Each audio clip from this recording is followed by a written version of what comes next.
तो प्यारे बच्चों, पिछली वीडियो में हम इस क्वेश्चन पर चर्चा कर रहे थे, क्वेश्चन नंबर 10 पर, है ना। और हम यहाँ तक आ गए थे कि खोखले पाइप का आयतन बराबर होता है pi H R1 square minus R2 square.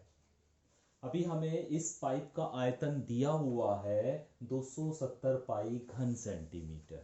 तो इसकी जगह हमने 270 पाई रख दिया, बराबर पाई की जगह पाई रखा, एच की जगह 9 रख दिया क्योंकि एच की वैल्यू 9 दी हुई है।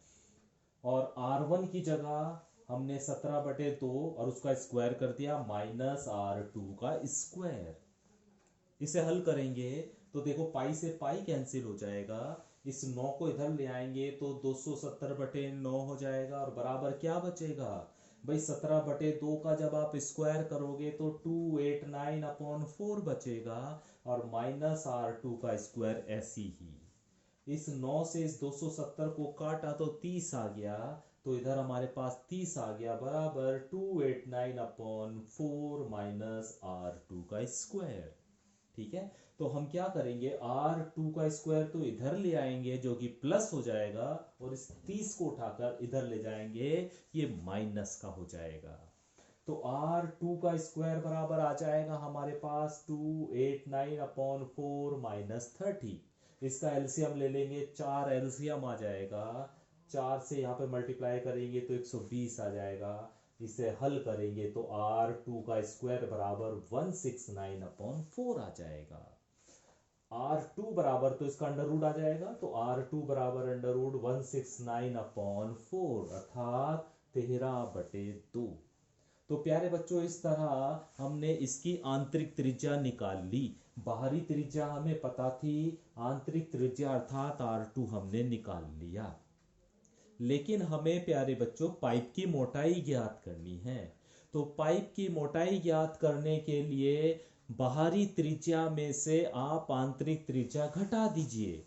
पाइप की अगर आपको मोटाई ज्ञात करनी है तो बाहर वाली त्रिज्या में से अंदर वाली त्रिज्या को घटा दीजिए, अर्थात R1 में से R2 को घटा दीजिए। तो पाइप की मोटाई बराबर R1 माइनस R2।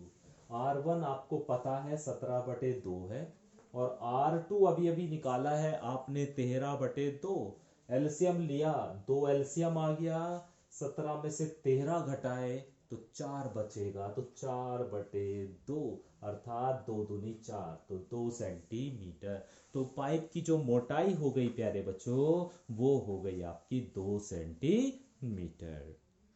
ठीक है, तो इस तरह हम खोखले बेलन से संबंधित क्वेश्चन कर सकते हैं। और भी मैं आपको भी क्वेश्चन करा रहा हूं जिससे आपको खोखले बेलन के बारे में भी थोड़ा सा अच्छे से समझ में आ जाए। क्वेश्चन नंबर 12 देखिए प्यारे बच्चों, और क्वेश्चन नंबर 12 ये कहा है कि एक खोखला बेलन है जिसकी हमें बाहरी त्रिज्या, और बाहरी त्रिज्या को हम R1 से प्रदर्शित करते हैं, वो हमें 6 सेंटीमीटर दी हुई है। खोखले बेलन की भीतरी त्रिज्या जिसे हम R2 से प्रदर्शित करते हैं, वो हमें 4 सेंटीमीटर दी हुई है। खोखले बेलन की ऊंचाई भी हमें दी गई है जिसे हम H के द्वारा प्रदर्शित करते हैं 14 सेंटीमीटर। तो ये इंफॉर्मेशन हमें क्वेश्चन से दी गई है। क्वेश्चन में हमें बेलन का आयतन, खोखले बेलन का आयतन और खोखले बेलन का संपूर्ण पृष्ठ ज्ञात करना है। तो सबसे पहले खोखले बेलन का आयतन ज्ञात करेंगे। हम जानते हैं कि खोखले बेलन का आयतन बराबर होता है पाई गुणा एच, R1 का स्क्वायर माइनस R2 का स्क्वायर। तो पाई की जगह 22/7 रख दीजिए, एच की जगह 14 रख दीजिए, R1 की जगह 6 का स्क्वायर माइनस 4 का स्क्वायर। सारी वैल्यू हमने यहाँ पर रख दी है। तो 7 से ये 14 दो बार कट गया, और 22 की यार 2 की गुणा हुई तो ये 44 हो गया, और ये हो गया देखो 36 माइनस 16, और 36 में से 16 घटाएंगे तो 20 बचेगा, और 20 और 44 की मल्टीप्लाई करेंगे तो 880, और इसकी इकाई होती है घन सेंटीमीटर, क्योंकि सवाल सेंटीमीटर में दिया हुआ है। तो इस तरह प्यारे बच्चों हम खोखले बेलन का आयतन ज्ञात कर सकते हैं। अभी हमें खोखले बेलन का संपूर्ण पृष्ठ ज्ञात करना है, और हम जानते हैं कि खोखले बेलन का जो संपूर्ण पृष्ठ है वो बराबर होता है 2 पाई r1 plus r2 into h plus r1 minus r2। Value रख दीजिए, 2 पाई को ऐसे ही रखा, r1 की जगह 6 रख दीजिए, r2 की जगह 4 रख दीजिए, तो पहले उसमें हो गया 6 प्लस 4।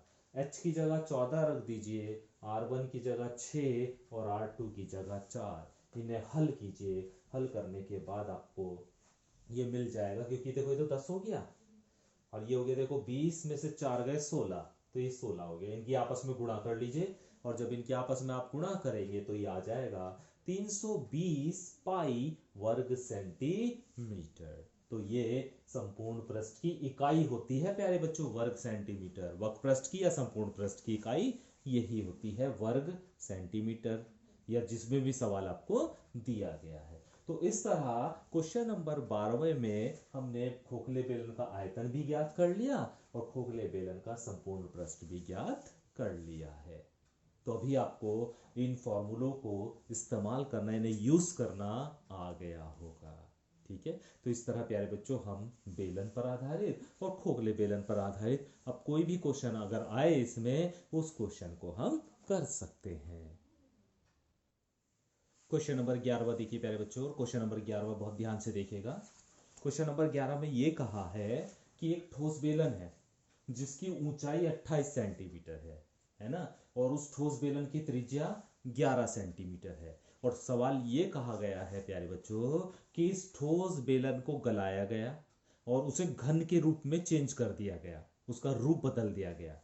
बेलन को गलाकर घन के रूप में बना दिया गया, तो उस घन की भुजा ज्ञात करनी है, कोर की लंबाई ज्ञात करनी है।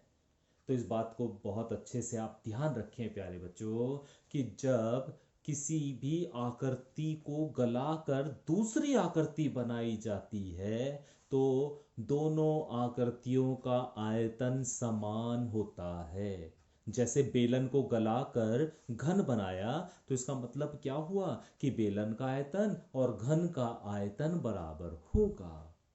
ठीक है, तो याद रखिए किसी भी आकृति को हम गलाकर दूसरी आकृति में अगर हम परिवर्तित करते हैं तो आयतन दोनों आकृतियों का बराबर होता है।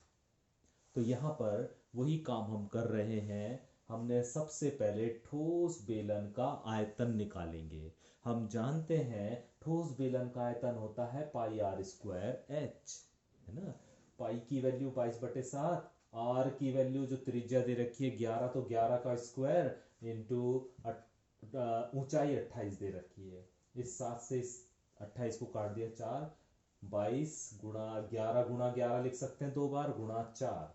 हल करा, हल करने के बाद जो आ गया वो आ गया 10,648 घन सेंटीमीटर।